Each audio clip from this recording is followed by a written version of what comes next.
Hi, I'm Kim Galeka. I'm from the Elyria Public Library Central Branch, and we are here today to talk about nonfiction books for your favorite preschooler. First, I'd like to give you 5 good reasons to read nonfiction to your preschooler. Number 1, nonfiction builds background knowledge. Background knowledge is what your child already knows, and it's important because the more you know about a topic, the easier it is to understand it, to layer on new knowledge, and to retain information. In other words, the easier it is to learn. So the more background information your child has, the better.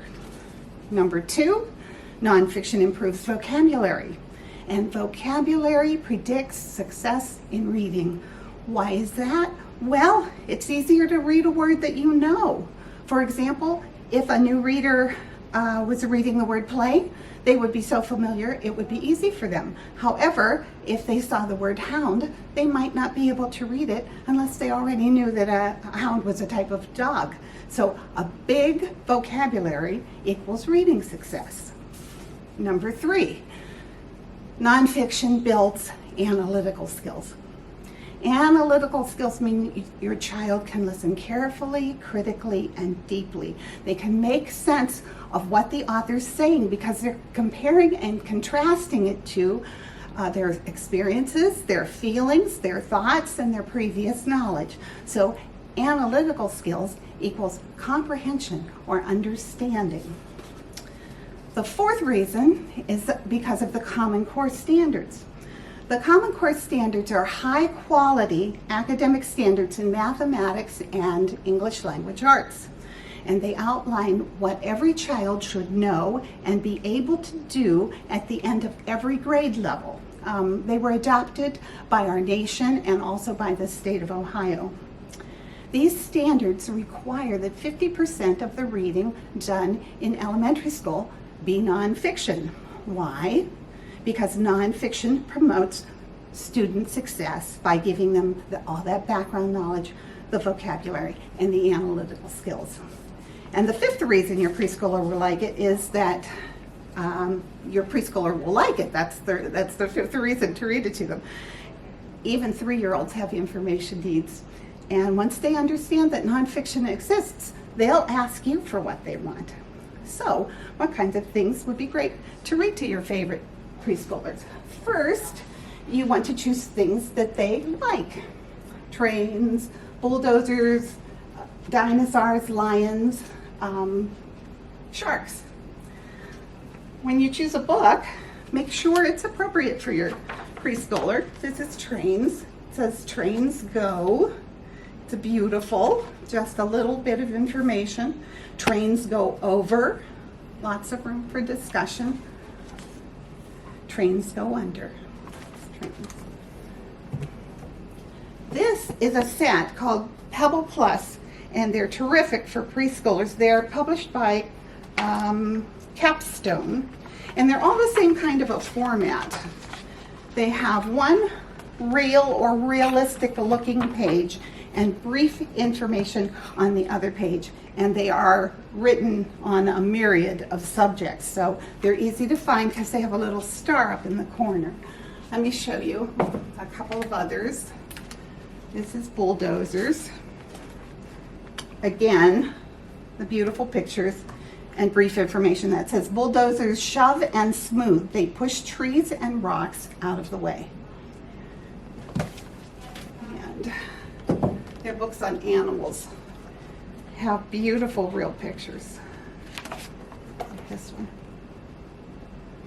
Very nice. This is just one of our new ones that is just very nice, so I thought I'd bring it and show it to you. This is about sharks, and it says sharks are gentle, whale shark, but others are fierce, bull shark. Sharks are picky eaters, some sharks, basking shark, and other sharks eat almost anything. The tiger shark. It's just a beautiful new book on sharks. Now, if your child is past the point of the Pebble Plus books, they might like to go to the Blast Off readers. There's just a little bit more information in there. when they're ready. You might also like to read books that you like. If you like sports, read about sports. If you like cooking, read about cooking. If you like nature, you might like to read some of these. This is a book on carrots and how they grow and how they look under the ground and what they look like when you pull them out of the ground, what their tops look like. Okay, this one's called Seeds Move, and it just talks about how seeds get planted in the various ways. This is great because you can just read what's at the top, or you can read more information at the bottom. You'll see a lot of nonfiction for children that's written that way. So if you have a very young child, just read the top. If you have a child that's ready for more information, read the bottom too. A seed hitchhikes, if you can see the tail. A seed shoots. A seed catapults. All different kinds of ways that seeds can spread in that beautiful new book. By the way, if you would like a list of these books, it will be posted online. Just take a look. This is a beautiful new one by April Pulley-Sayer, and it's called Bloom Boom, and it talks about spring. Every spring across the land, seeds sprout, stems pop out, bloom, boom. And a little farther on, buds grow, blossoms show, bloom, boom. And it follows that pattern all the way through with all those wonderful, beautiful pictures. So read to your child about the things you like. Next, it's really good to read about seasons and holidays. Good familiarity with that is great background knowledge for your child. This is a board book called Touch and Feel Fall. You get to touch and talk about fall words. It's a beautiful book and great to touch for the youngest reader. This one is also a board book. If you're swimming in the summer, you might like to talk about who else can swim, and it's Lift the Flap. Who can swim? A fish. Who can swim? Penguins, and so on, till the end where it says who can swim. You can swim. Okay. This is on holidays of 4th of July, and you think, how could they write a book about the 4th of July for a preschooler? Well, take a look. It is the 4th of July. Do you know whose birthday it is? Just the briefest information, and how some children, this is a picture of how some children celebrate the holiday. And just brief enough information, but familiarity with holidays. Finally, here's a blast off reader. Remember, that's the one again that gives you a little bit more information than the Pebble Plus. And it's about summer. If you want to read the whole thing, you can. If you don't want to read the whole thing, you can just talk about it with your child. Look, she's eating outside. It must be a picnic. These boys are swimming. Or read all of the words. Next, you might like to read about things that children want to know. For example, with COVID, do not lick this book. It's about microbes. This is Min, a microbe, and it tells you that 3.5 million of Mins would fit on that little dot. And where do you find microbes?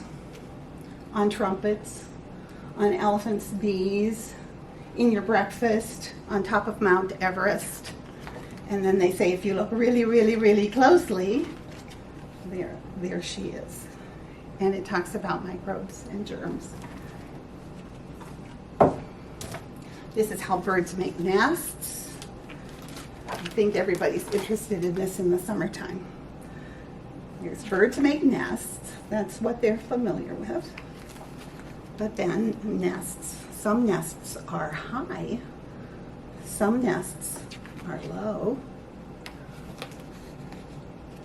These nests are shaped like cups. And all about nests with beautiful pictures again and brief information. Perfect for preschool. This is a book that tells how the dinosaur bones get to the museum. First, they dig them up.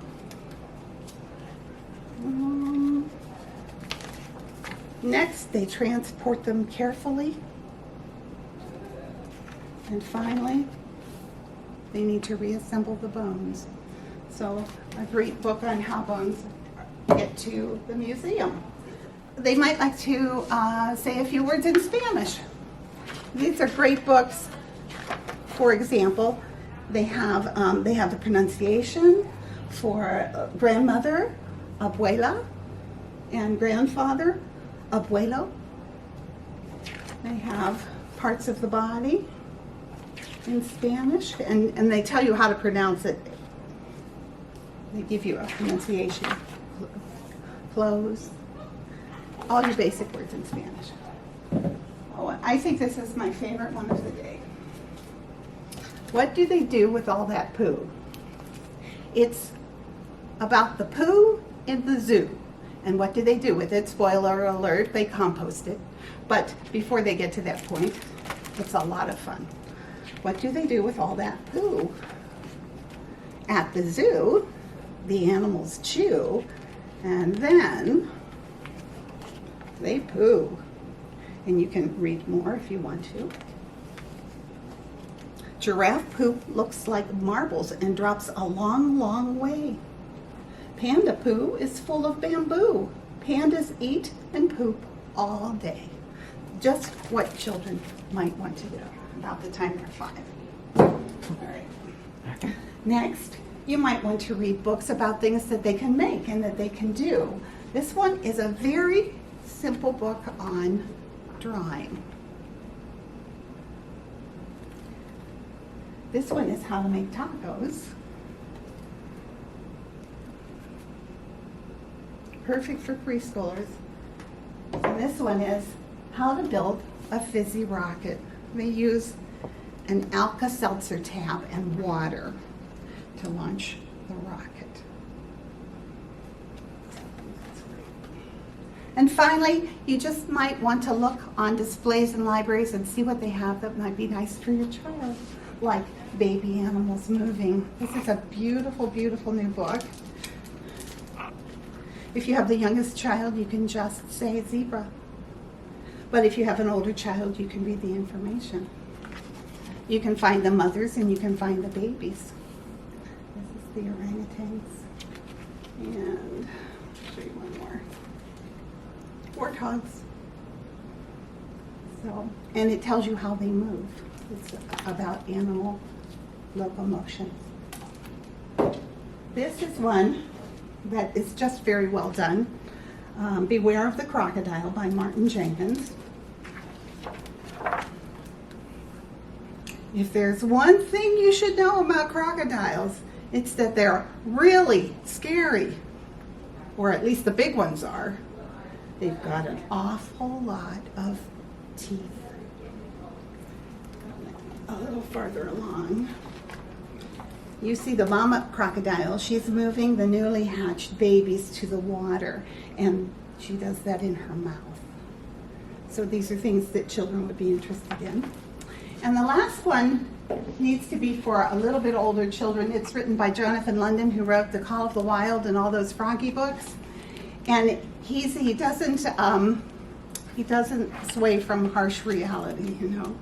So hippos are huge, except for elephants. No other land animals are as large as a hippopotamus. A hippo has the biggest mouth of any animal except for a whale. And you can continue to read if your child is ready and is patient, but you can just simply read the bold print if your child is 2 or 3. And this is what I mean.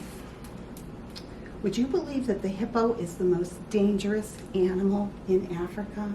With their monstrous jaws and razor-sharp tusks, hippos can bite a giant crocodile in half or chomp a small boat in 2. So for older preschoolers or for kids that would not be afraid of that. Okay. All right, thank you for listening, and I hope you read to your favorite preschooler.